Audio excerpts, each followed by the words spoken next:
Hello there, lads and ladies. Welcome finally to another tattoo story time. Today I am going to be talking about my Kakashi Hatake tattoo, and let me show you what that looks like. It's on my left shoulder. There it is.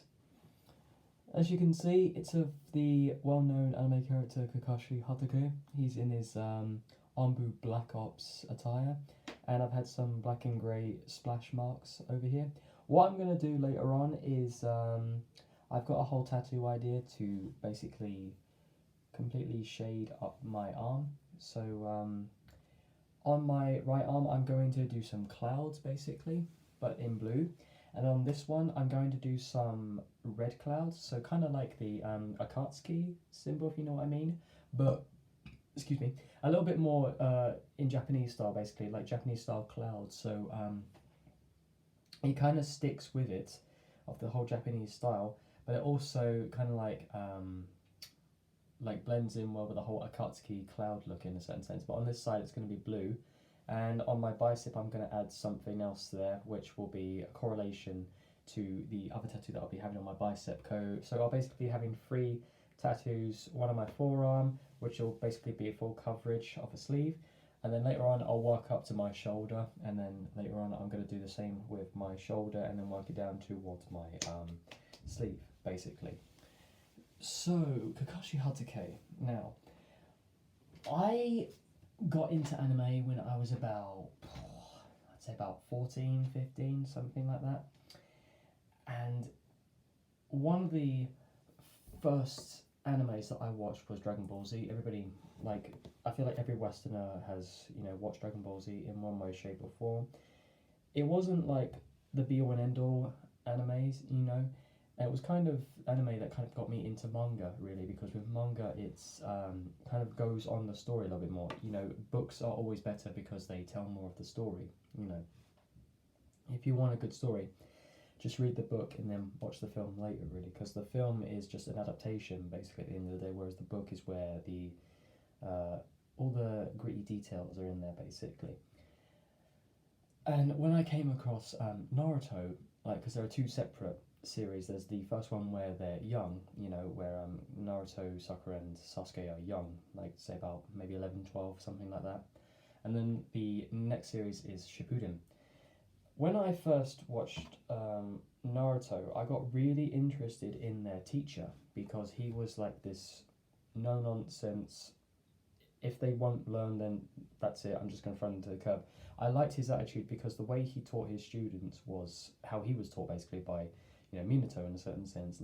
But he had more of a kinder heart compared to, Kakashi, due to the fact that Kakashi's had a bit of a rough upbringing, with the death of his father, where he ended his own life, unfortunately, due to the fact that he chose to protect a fellow ninja compared to, letting the ninja die and then failing the mission. Basically, a mission failed because he saved the life of a fellow person, at the end of the day, and the grief was too much for him because people kept blaming him for the failure in a certain sense, so he ended his own life, unfortunately, which is really shocking. No child wants to come home and see their parent, just dead in front of them.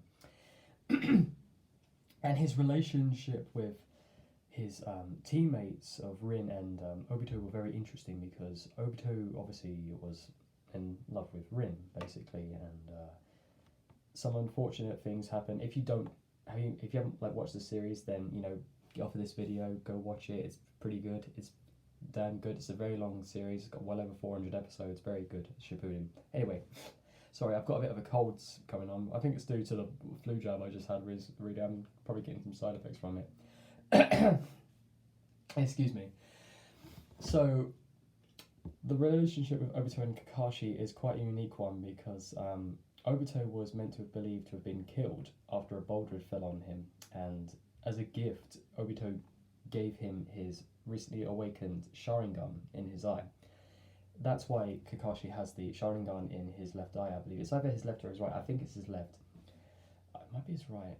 I'm not so sure. I can't quite remember. It's been a long while since I've seen it, but yeah, it activates from time to time, and I feel like once he saw the impersonator who called himself Madara, who was basically Toby, who was also Obito, he kind of noticed the Sharingan, and then his eye twitched a little bit, so it kind of like gave him an idea that that could be Obito in a certain sense, but he wasn't so sure, at least until he finally came across him in the final showdown within the the ulterior dimension, the alter dimension, sorry, within Obito's world, basically within his Mangekyo Sharingan style of genjutsu.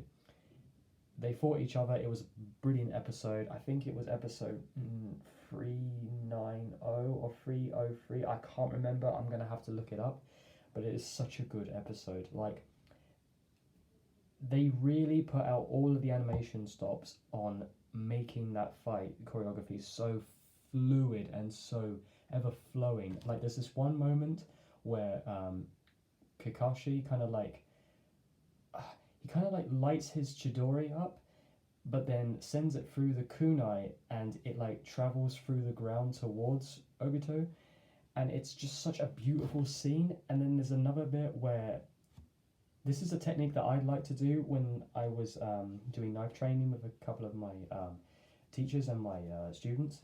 Whenever we did knife training, I'd always teach them to drop the knife into the other hand whenever like your hand gets caught. Like, if you can't move it, just drop the knife and then catch it. I saw Kakashi do this with the kunai, where he was bringing it down towards Obito. He kind of like caught it and then dropped the kunai and then caught it in the other hand to then swipe at him. I just thought to myself, that's just genius.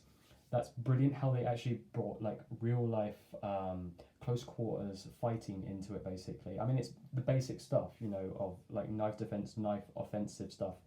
But to see it put down into the nitty-gritty basics is what I really like to see in a fight scene, basically.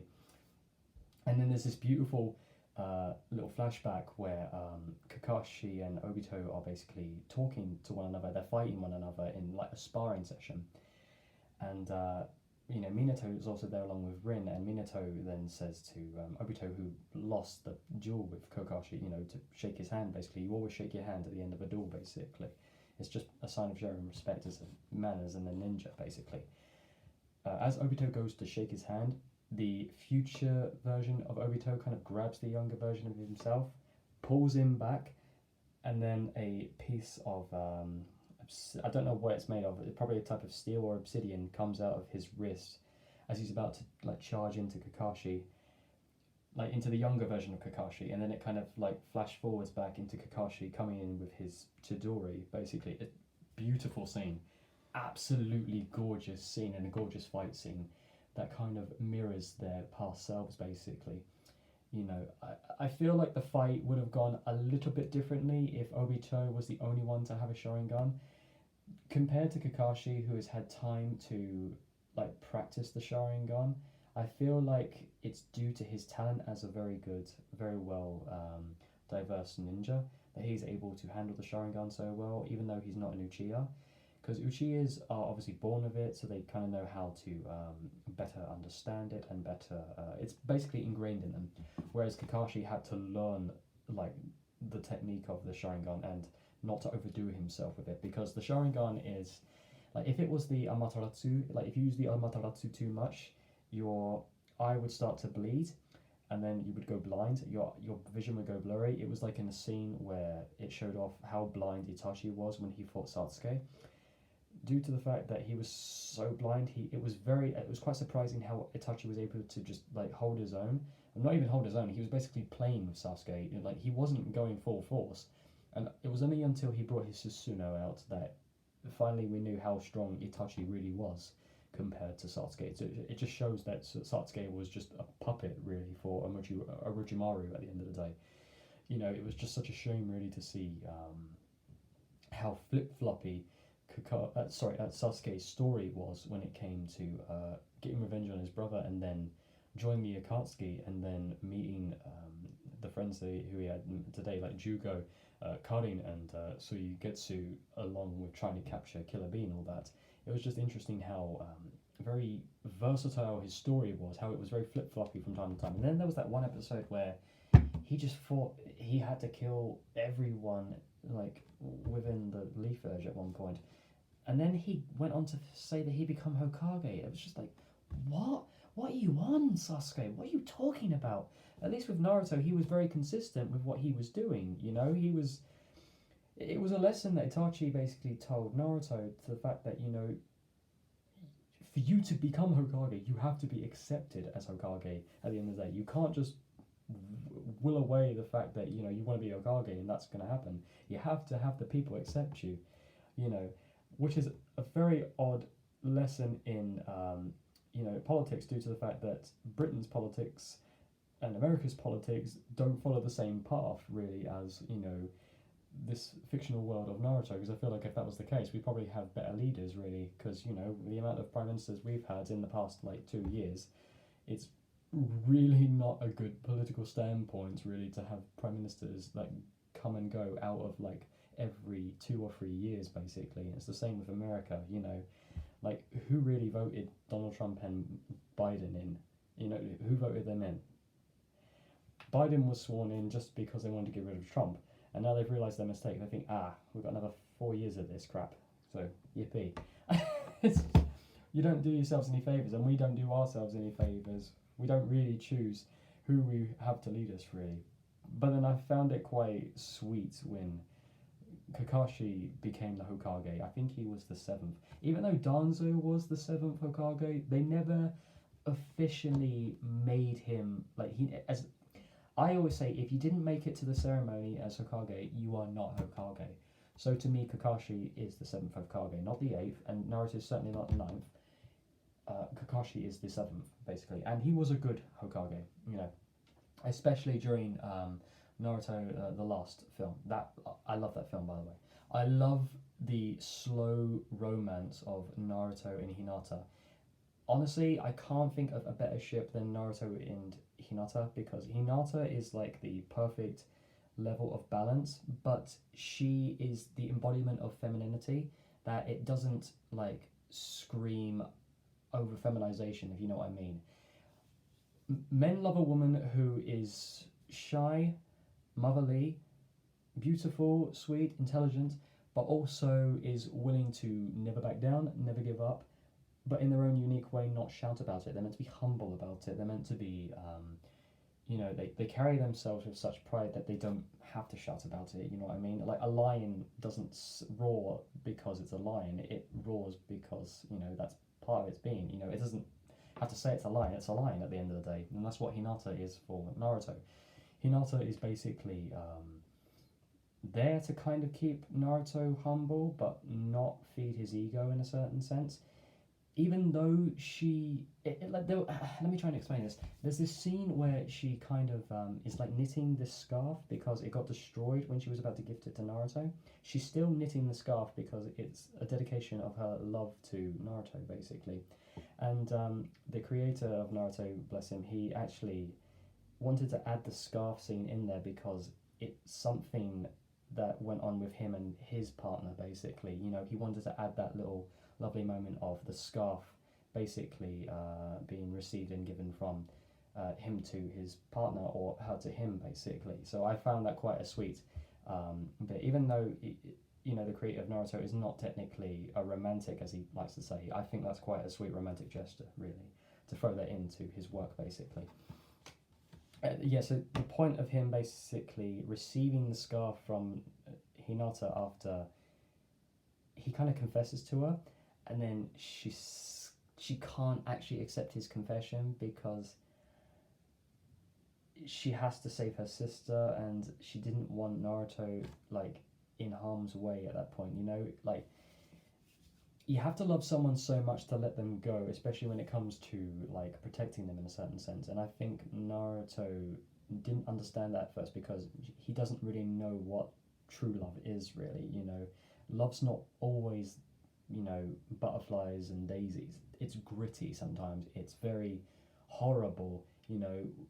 When you lose someone you love so much, it's going to destroy you. It will absolutely destroy you. So it then cuts to a scene in the last where Kakashi is basically stood there watching meteorites fall from the moon when Naruto and this chap, I can't remember his name, unfortunately, it's been a while since I've seen it, they're fighting on the moon, and like craters are falling, like the stones, like meteorites are falling from the moon. Pieces of the moon are disintegrating and falling towards like the world, and all these places all over, you know, the ninja world are trying to defend against these meteorites coming down. And there's this one scene where Kakashi's just standing there looking at this meteorite like a badass looking at it. And here I'm thinking to myself, oh, he's going to Chidori the hell out of it. And then, no, Sasuke comes out of nowhere and just destroys the meteorite in front of them. And then he gives this cool line of like, when Naruto isn't here, when he's not here to defend the city, then I shall be, you know. And then he just whizzes off. And then you hear Kakashi say, Sasuke. It's such a good scene. Big anime nerd I am. So partly why I wanted to get Kakashi is because he's a representation of, you know, a stickler for the rules. He was a follower of the rules until he lost his best friend, and then he lost Rin, and he then learnt basically the values of family and friends basically through loss.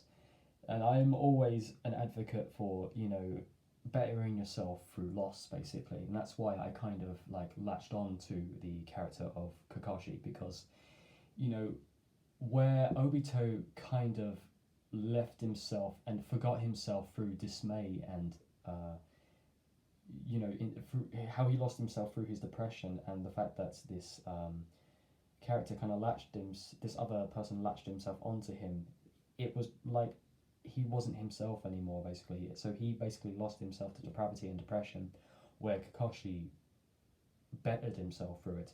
He took those lessons and those mistakes and made himself better, and he learned to have a better outlook on life, and he found a friendship in Guy where he had with Obito basically.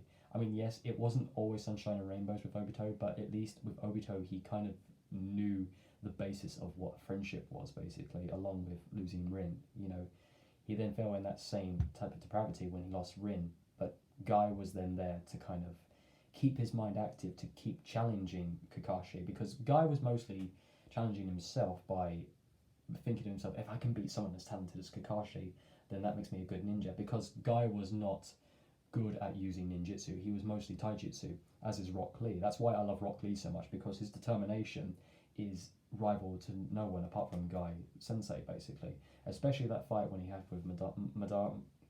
I keep calling him Madara, it's Madara, sorry. It's just a great scene where he unlocks the 8th gate and finally takes on Madara and nearly defeats him. If it wasn't for that life thing, like the Rinnegan. If it wasn't for a Rinnegan like completely healing him, then I think Guy would have easily killed Madara. And he even says, like, if it wasn't for, you know, these powers, I don't think I'd be able to handle you, Guy, basically. He says that apart from the first Hokage, you are up there as one of the strongest, basically, you know. It's just a great fight scene all around. But yeah, with Kakashi, he definitely is the representation of being through the worst, going through the dark times. Like, he's even worked as an Onbu Black Art, basically. So he's worked for Danzo, he's worked for dirtiest crooks of them all, basically. But he still thrives, basically. I feel like his journey through becoming an Onbu Black Art was kind of his dark moment after losing Rin, you know, and that's kind of the reason why Guy was there to kind of pull him out of the light in a certain sense. Guy to Kakashi is what Obito could have become, but unfortunately never did happen, really. And Obito does come around at the end. He kind of does regain a bit of that humanity that he lost, basically, but too little was too late, unfortunately, and sometimes if it's too late, there are just some times where someone can't come back from things like that.